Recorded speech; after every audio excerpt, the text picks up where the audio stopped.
welcome to the Art of Decluttering podcast. I'm your host, Amy Revell. Welcome to another week of the Art of Decluttering podcast. I hope that you're coming ready to learn something new. We have episodes on kind of every topic you can think of around decluttering. So every room in the house, different categories within the house, mindsets and strategies and theories around decluttering. And we talk about economics and how sustainability and how consumerism.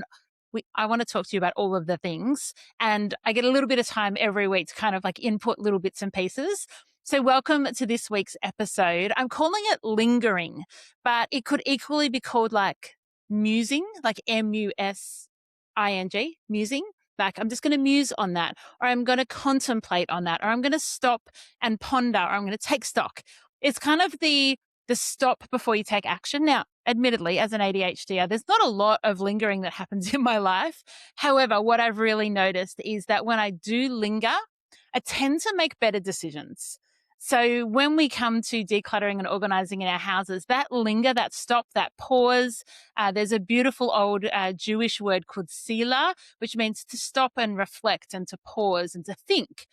And so what I'm wanting to do is encourage you as you're kind of going about your decluttering activities, as you're getting frustrated, as you're taking action, as you're coming up with solutions, as you're doing all the things, I just want you to have that linger.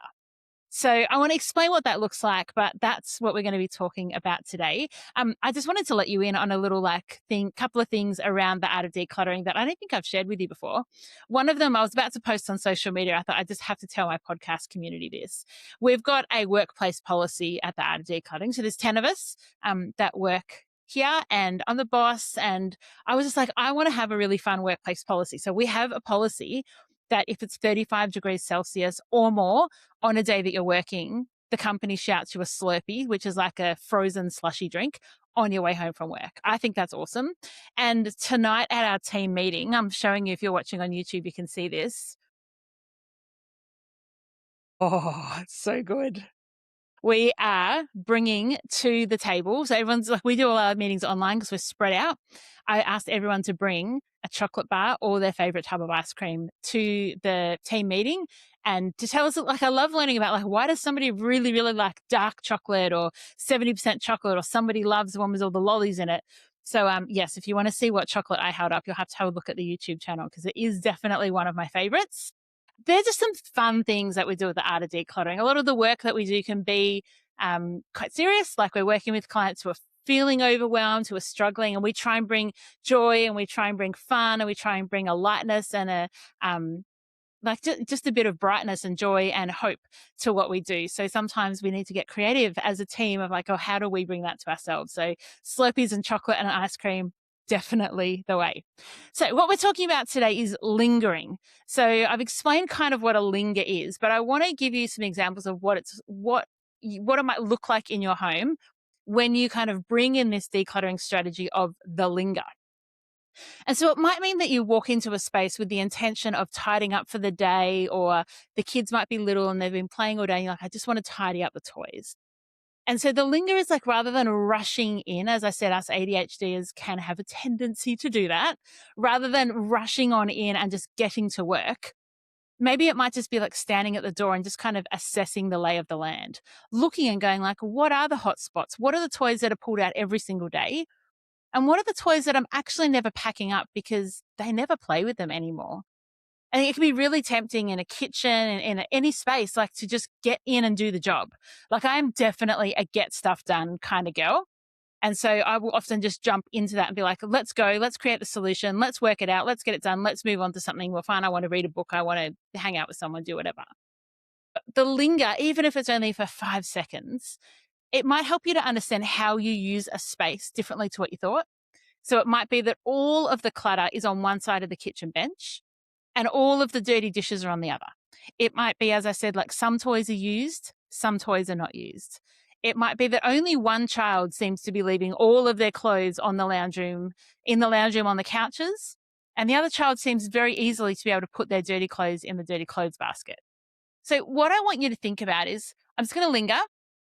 And I want you to think about the space that you're about to tackle. Maybe it is that you're doing a declutter. So you're looking at, say, an office or a linen cupboard or a space, before you start pulling everything out, just look at it. Go like, what's working? What's not working? And if you've got a space that you're continually cleaning up, it may be children, or it may be like something isn't working. So rather than going back to like, I'm just going to keep doing it, I'm just going to keep doing it, I'm going to just put everything back where it belongs, I want you to linger and think like, what is working? What isn't working? This can be really helpful when you're working with someone else. It might be your partner or your housemate or a child. The tendency can be you'll walk into their bedroom. You're like, why is your bedroom such a crazy mess? We have talked about this. I've bought containers for you. I've invested time showing where everything goes. And you just get like frustrated and overwhelmed, or you might just go in and just do it for them. But what if instead you did the linger? Like you might be at the door and you're like, I can see that all the clean clothes are actually the problem. It's not the dirty clothes. Or maybe the issue is that clean and dirty clothes are getting mixed in together. And so this linger can kind of help you assess the situation so that you can take the proper action, maybe so you don't have to keep over and over and over and over again, keep doing the same thing. So with the linger, I want you to consider what you were going to do. So what was your natural inclination? What was the action you're about to take? And think to yourself, oh, is there another action I could take? And maybe it's that you say to your partner, instead of like huffily picking up their clothes off the floor on their side of the bed, you'd say, hey, I've noticed that you're struggling to get the dirty clothes in the dirty clothes basket. Like, let's have a think about what solution we can come up with so that this doesn't keep happening, because I know that you know it frustrates me, and let's come up with a better solution. So it might just be that having like that little linger allows you the opportunity to ask some really good questions, to be creative in your problem solving. And rather than rushing in when it's other people's stuff, or rushing into your kids' room and being like, tidy this up, da da da da, you might actually look at it and go, I've noticed it's actually all their artwork. Maybe I need to get a click frame that goes on their bedroom door where they can replace the artwork in. Click frames, they're brilliant. I highly recommend them. But basically, you just open up the front of the frame, replace the artwork, and clip the frame back in. And so you can update artwork or anything that you want as often as you like. So the linger can really help you kind of not jump the gun when you're speaking to people that you love, when you're helping people as professional organizers. We often have to engage this skill of the linger, because we can often come into a space and be like, oh, I just want to fix that. I can see a solution. I can see the options. But the linger allows us to probably reevaluate and come up with better things. So the other reason that a linger can be really helpful is it helps you to think through the whole process. What I can be, I can tend to do this when I'm tackling like a project at home. So I just get started, which is awesome. Just getting started is an excellent way if you're a bit stuck, if you're someone who might overthink or want to have the whole thing planned out to perfection. Just getting started can be really, really great. Sometimes for people like me, just getting started means that you don't kind of think through the logical outcome or the logical repercussions of what you're doing. So it might be that before you pull everything out, you kind of linger at the linen cupboard and think, I think I'm actually going to need to go get some containers, because as it is, once I've put everything out, I don't have anything to put it back into. And that's really good in places like the bathroom and the laundry, because you can pull out a whole lot of mess and then just kind of either have to shove it all back in, or then midway through the project, run to Kmart, buy your things, come back and finish it. So the linger can help you kind of think, okay, what is the whole process of this? Do I have enough room in my recycling bin this week to tackle my paper clutter? Actually, no, I kind of need to wait till Thursday once the bins have been collected, and then I can go at it, because we've had heaps of deliveries. Maybe we forgot to put the bin out last week. Think through the whole process, and the linger can be a really important part of that. All right. The other thing that the linger can do is it can help you not act with like overwhelming emotion or the front of mind emotion. So it might be frustration. It might be a sense of urgency. I just have to get this done. It has to be done quickly. So you can kind of have that. You're running into it without fully thinking. It might be that you're angry. It might be that you're sad. It might be that you're enthusiastic. It might be that you're joyful. It might be that you're anticipating the outcome, and so you're like, oh, this is going to be so good. So all of these emotions are normal, because when we're tackling decluttering, depending on what area you're doing, you will encounter a whole lot of emotions. But having the linger can help you identify that emotion. So if you're going in sad, you're either going to get rid of things that you're going to regret, or you may not get rid of anything at all because you're making decisions out of a place of emotion. So the idea is not, the linger doesn't mean you need to change your emotion or you need to quickly flip your mindset or anything like that. It allows you just to recognize it. Ah, I'm feeling really angry today. And so is there a chance, because I had a fight with my partner this morning, that I might want to throw his stuff out? So maybe I'll just be aware of the fact that I'm angry and I won't tackle his things when I'm angry. I might tackle my own. I might go through an area that I've been stuck on. That can be a great way to do when you're feeling like a bit of feistiness inside of you. But maybe I won't deal with my kids' artwork when I'm feeling cranky and angry. Maybe you're feeling really sad. And so today's not the best day to go through the wardrobe of your partner who passed away, because that's going to be really hard. Now, you don't have to wait for yourself to be joyful to go through it, but it might be just that recognition, that linger of like, what's going on inside of me and how might that impact the decluttering that I'm doing today? Because that's important. It's not that we want to get rid of those emotions. We actually want to acknowledge them and then make wise choices out of it. One of the things that a linger can do is to help you be really intentional. So you might be about to head into a toy room. I keep picturing a toy room in my head. I think often we rush into a toy room and just start organizing, creating solutions. And if you listen to my episode last week about like no more containers, you'll know that the solution is not just to go buy more containers. That's actually to be intentional about what we do. And so the linger can help you go, okay, what is the actual problem here?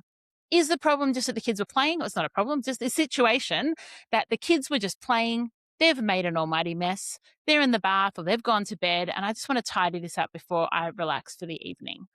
So then you can be intentional about what you do. Actually, all I'm going to do is tidy up and we'll be reset for tomorrow.